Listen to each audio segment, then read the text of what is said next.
There's something you need to hear, and I won't lie, it might sting. You're not being blocked because you're unworthy. You're being blocked because you're clinging too hard. The problem isn't wanting something deeply. The problem begins when you need it to feel whole. I know that cuts deep because we've all been there. That restless place where you give everything, lie awake at night wondering why the thing you want most won't arrive. And somehow the harder you crave it, the more distant it becomes. You tell yourself, if I just get this one thing, I'll be okay. But that kind of need, it's not harmless. It distorts your energy, clouds your thinking, and whispers a lie. That peace lives somewhere beyond a moment, a goal, a person. Here's the truth the Stoics knew long ago. Need is the enemy of freedom. Epictetus said, freedom is the only worthy goal in life. And true freedom doesn't come from achieving everything. It comes from needing less. When you release the tight grip, when you stop tying your value to outcomes, the tension dissolves. Suddenly you're no longer begging life to choose you. You become someone who attracts what aligns. Stay with me, because this video will walk you through the paradox. The less you need, the more you receive. And I'll show you how to shift without losing your fire. We're not abandoning our goals. We're letting go of the anxiety that blocks them. And if something here speaks to that quiet part of you that's exhausted from trying to feel enough, do me one honest favor. Hit that subscribe button. It helps more than you know and lets me keep sharing truths that pull us back to what truly matters. Let's dive in. It doesn't begin with desperation. It begins with desire. You want something real. A relationship that feels like home, a career that finally reflects your effort, a moment of clarity whispering, yes, this is it. That desire isn't wrong, it's human. It drives us, it wakes us up. It's the seed of every dream. But somewhere along the journey, desire crosses a line, quietly. What started as inspiration hardens into dependence, and that's when things grow heavy. Because when you need something to feel whole, your energy shifts. You're no longer walking forward. You're chasing, gripping, like someone convinced they'll fall apart without it. You're not asking life for possibility. You're begging it for rescue. And the cruel twist? The tighter you grip, the more it slips away. Carl Jung once said, what you resist not only persists, but will grow in size. That's exactly what unfolds. The more you need, the more resistance you create, not just in the world around you, but within yourself. You become tense, reactive, exhausted, not because your goal is out of reach, but because your desperation builds walls between you and it. There's a subtle paradox in life. Nothing aligned with peace will ever enter through panic. True alignment never forces its way in. It doesn't demand attention. It enters through stillness, not struggle. And what's meant for you, really meant for you, won't require white-knuckled grip. It stays, not because you chased it, but because you were ready to hold it, gently, calmly. But when you're trapped in need, calm is the first casualty. You start overreading silences, overthinking delays. You stop listening to life and start interrogating it, demanding answers it's not ready to give. And in that noise, you lose the one thing that could guide you home: clarity. Plato once said, the first and best victory is to conquer self. But how can you conquer yourself when you're being ruled by what you think you lack? That's the danger of need. It blinds you, not just to what you have, but to who you are. You could be surrounded by care, by opportunity, by love, but if your mind is glued to what's missing, you'll feel none of it. It becomes a loop. You need more to feel okay, so you chase more. But the chase just reinforces the belief that you're not okay yet. The more you search for peace outside yourself, the more distant it becomes. And eventually, even when the thing arrives, the job, the relationship, the long-awaited yes, you can't settle into it. You're too afraid it'll vanish. Too convinced you didn't earn it. That's what need does. It makes even the win feel unsafe. So how do you break free? It starts with loosening your grip, not giving up, not detaching in some cold, lifeless way, but releasing the story that says you're incomplete without that one thing. Socrates said, "He who is not contented with what he has would not be contented with what he would like to have." Contentment isn't resignation, it's power.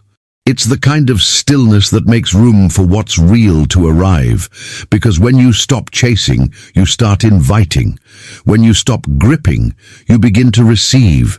There's a calm strength that emerges when your okayness no longer depends on everything going your way. And that calm, it doesn't make you passive, it makes you powerful. Because now you're no longer reacting to life from fear, you're responding from trust. And that's the shift most people never learn. You don't attract peace by needing it. You attract peace by becoming the kind of person who doesn't panic when it's absent. That's when everything begins to move, not because life suddenly gets easier, but because you stop getting in your own way. Aristotle once said, "Knowing yourself is the beginning of all wisdom." And once you see how your own need was constructing your prison, you see the door too. That door is presence. It's the openness to let life unfold without trying to script every line. You don't lose your ambition. You just stop making your worth depend on its schedule. You don't stop wanting love. You just stop confusing attention for affection. You don't stop dreaming. You just stop believing the dream has to arrive today for you to finally be enough. And in that space, life shifts. Not because you forced it to, but because you made room. Room for what fits your soul, not just your ego. Room for joy without strings. Stillness that feels safe. The less you need, the more you receive. Not because you stopped caring, but because you remembered. You were whole all along. Carl Jung once said, "Until you make the unconscious conscious, it will direct your life, and you will call it fate." When we act from need, we rarely realize it's often not about the thing we think we want. It's a reaction to a deeper wound. We chase the job, the relationship, the applause, believing that's what we're hungry for. But what we're truly starving for is peace, grounding, self-worth. So when the external arrives, it can't fully land, because we're still hoping it'll fix a fracture that was never its job to heal. And this is where it gets real. When you try to control every detail, when you grip the outcome, you take the gift and turn it into pressure. What once felt like a blessing starts to feel like a burden. Joy fades, anxiety rises, gratitude disappears. Now it's not enough. You're not calm, you're tense. And this cycle doesn't repeat because you didn't get what you wanted. It repeats because you haven't yet learned how to receive what comes without fear. Socrates said, "The unexamined life is not worth living." That's not just a poetic idea. It's survival. Because when you pause and reflect, when you notice how much of your stress comes from your fear of loss, you begin to see how that very fear is stealing your life. You weren't born to chase every moment, just to trap it in a cage. You were born to experience, to feel, to let life breathe. And that only happens when you no longer need the moment to complete you. True receiving doesn't come from craving, it comes from trust. From a grounded place that says, "I am enough, whether this stays or goes." From that space, everything shifts. You don't have to control outcomes because you trust yourself to stay steady either way. The gift gets lighter. The experience becomes richer. You stop hoarding, you welcome and release, and you don't fall apart. Plato said, "The greatest wealth is to live content with little." That doesn't mean giving up desire. It means detaching your identity from what arrives. You anchor yourself inside. And when something beautiful comes, you hold it with grace, not fear. You honor it, but you don't worship it. You stay rooted. And from that energy, what's truly aligned begins to stay, not because you clung tighter, but because you no longer needed to. So what do? You stop grasping. You stop chasing every signal, every maybe, every whisper of hope, like it's your only chance at happiness.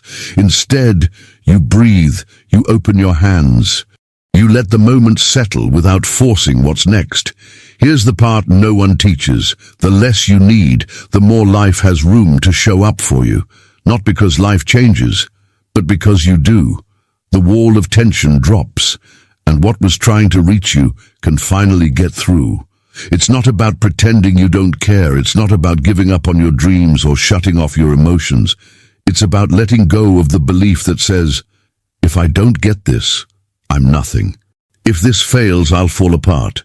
Jung said, your vision will become clear only when you look into your own heart. Who looks outside dreams, who looks inside awakes. That's the shift. You stop placing your peace on things that move, people, outcomes, plans.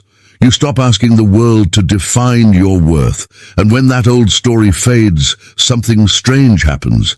You become magnetic, not because you're louder, not because you're doing more, but because you're finally not working against yourself. You're not begging life to give you what you already are, whole, worthy, ready. That kind of energy? It's rare. It doesn't chase. It invites.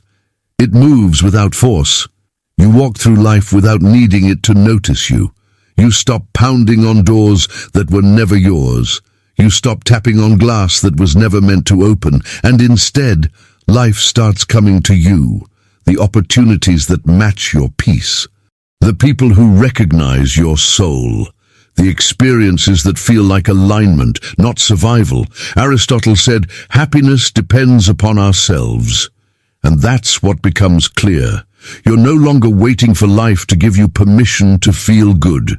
You're no longer waiting for a green light to believe in yourself. You're living from a place that says, whether it happens or not, I know who I am.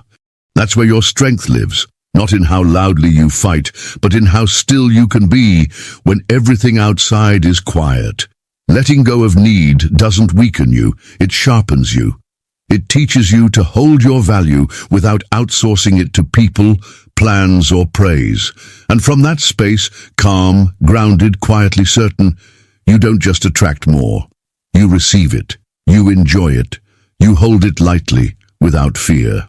Plato once said, the measure of a man is what he does with power. But I'd add this. Real power is when you don't need anything to feel powerful. That's when life begins to respond, not to your fear, but to your stillness. You're no longer chasing, you're welcoming, you're not gripping, you're simply ready. Ask yourself, when you say you want something, what's really behind it? Is it inspiration or is it fear? Are you reaching for love because you're full and ready to give? Or because the idea of being alone terrifies you? Are you chasing success because it excites you? Or because a voice inside keeps whispering you're not enough unless you have the title, the applause, the win? This is where it gets real. Because on the surface, everything might look the same. The ambition, the hustle, the drive, but underneath, there's a massive difference. The energy behind your actions changes everything. Carl Jung once said, until you make the unconscious conscious, it will direct your life, and you will call it fate. If you never stop to examine what's driving you, you'll keep assuming life is being unfair, when in truth, it's just mirroring your inner world. The universe doesn't respond to polished words. It responds to your energy, your posture, your frequency. And when the engine behind your effort is panic, you'll keep manifesting experiences that reflect that panic. You may get the job, but always feel like you're on trial. You may find love, but feel like you're one misstep from being abandoned. Panic doesn't build peace, it builds pressure. But when you begin moving from a place of stillness, when your energy is calm, everything starts to shift. You don't lose your desires, you just stop demanding. You still long for connection, but you're no longer afraid of your own company. You still reach for greatness, but you're not running from shame. That's the point where alignment begins, where what you receive feels real, not forced. Plato said, the first and greatest victory is to conquer yourself. And that victory isn't about controlling others. It's about understanding your own patterns. It's noticing when you're performing to earn love or chasing achievement to silence fear. And the moment you choose presence over panic, you reclaim your power. This isn't just philosophy, it's practice. Because often, the difference between a life that flows and one that always feels uphill comes down to the quality of your inner energy. Peaceful intention opens doors. Desperation slams them shut. Not because life is cruel, but because real alignment can't be forced. It must be recognized. It must be received. So before you speak your dreams aloud, pause. Not to question them, but to feel what's fueling them. If it's fear, tend to that. If it's emptiness, begin there. Aristotle said, knowing yourself is the beginning of all wisdom, because once you know who you are, you stop creating from lack. You create from love. You stop building from hunger. You build from wholeness. And the things you create from that place, they last. They don't just arrive, they stay. You've been taught to grind, to hustle, to suffer until it works.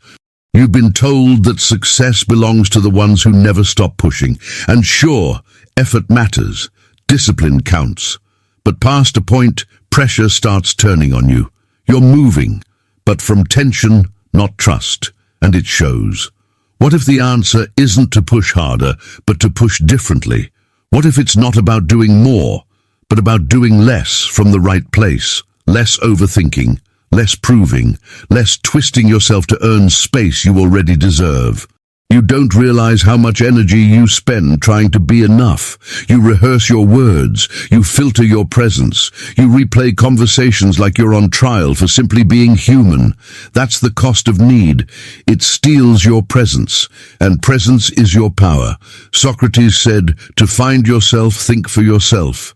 But when you're trapped in a cycle of seeking approval, you lose that ability. You stop being you and start being whoever they need you to be.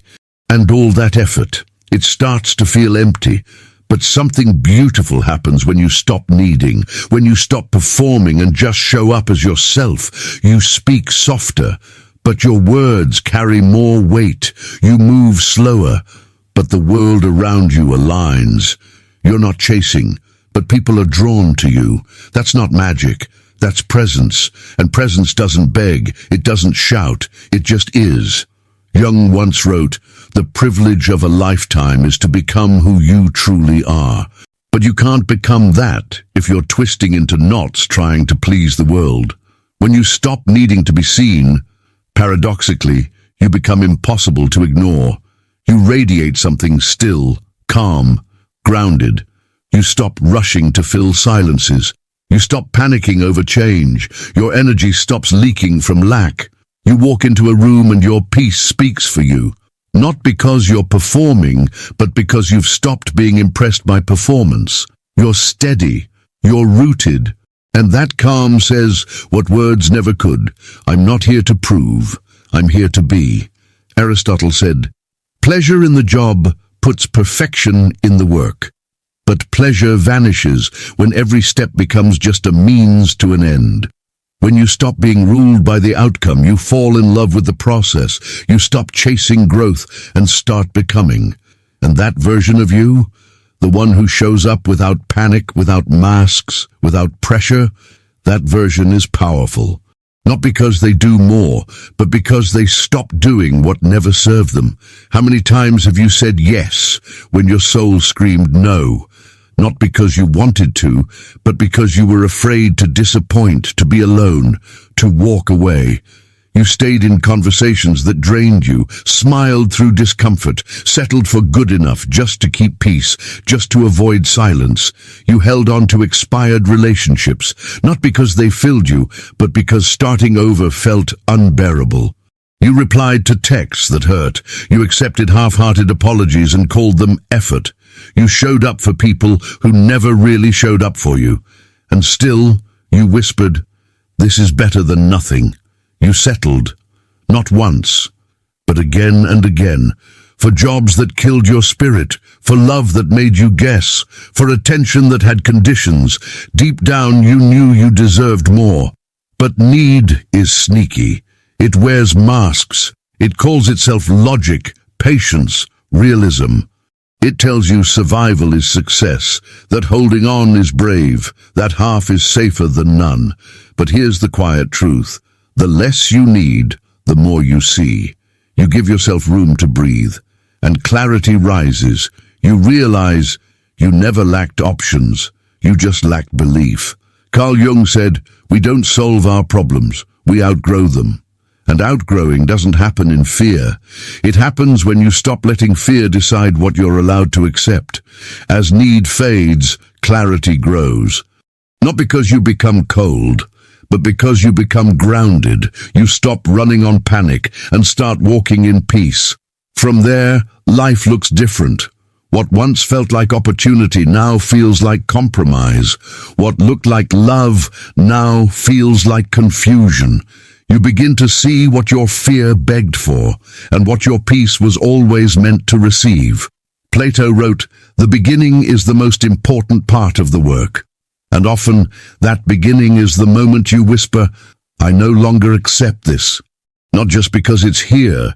You choose stillness over noise, truth over comfort, wholeness over attention, because when you stop needing crumbs, you start expecting meals. You raise your standards, not from ego, but from alignment. And what's meant for you, it won't ask you to beg, shrink, or guess. It will rise to meet your peace. Detachment doesn't mean apathy. It means you're no longer tying your peace to things you can't control. You're not cold, you're calm. You're not careless, you're clear. And clarity has its own gravity. It attracts what desperation never could. When you stop forcing, stop chasing, stop begging, you create space, not for anything, but for the right things. The ones that recognize your peace and rise to meet it. You're no longer trying to convince anyone. You don't have to. You've left the proving game behind. You're not obsessed with timelines. You don't check your phone in panic. You're not forcing closure. You're at peace with what's still unfolding. And that's not weakness, that's strength.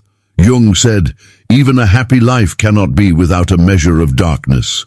Peace isn't perfection.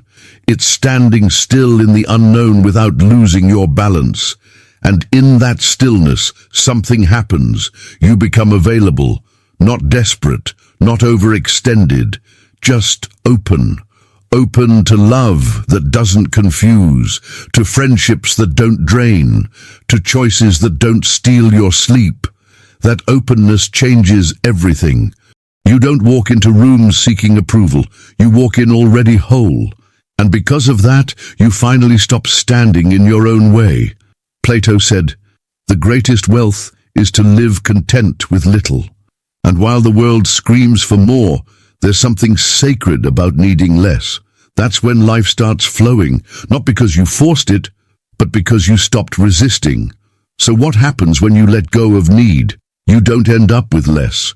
You actually start receiving more, not because you earned it, but because you trusted, you waited, you paused, you listened, and what came was meant for you, because your wholeness. It was never out there. It was beneath the noise, beneath the gripping, beneath the trying, and when you return to that, to yourself, you stop screaming, you stop proving, you wait, you trust, you carry peace like armor. Socrates said, "The secret of change is to focus all your energy not on fighting the old, but on building the new." And that's what you do. You build from stillness, from clarity, from enoughness. And in a world that's always shouting, your quiet becomes power, and your peace. That's what life's been waiting to meet. If this spoke to something real inside you, there's another video waiting right now on screen. Give it your time. Your peace is worth it. Thank you for being here and for being part of Stoic Journal. Come back anytime you need clarity, or when the world gets too loud. We'll be here. Quiet, steady, and always real.